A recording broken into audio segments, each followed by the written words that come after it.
عندي براند ملابس وبعمل له اعلانات ولكن مبيعاته مش كويسه جدا.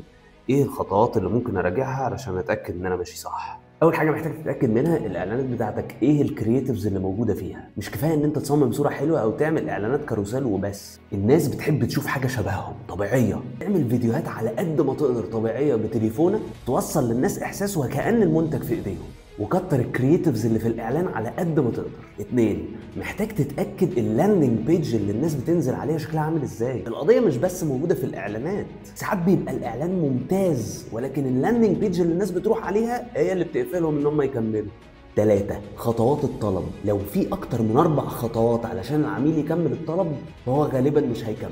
خلي العملية سهلة وسريعة وما فيهاش اي دوشة. رابع حاجة، جرب ان انت تغير صور المنتجات اللي معروضة. الصور لو ما شدتش الزبون خسرت الجولة من اولها. متنساش لو الفيديو عجبك تعمل لايك وفولو علشان تتابعنا اكتر في ازاي تبدأ الاونلاين براند بتاعك.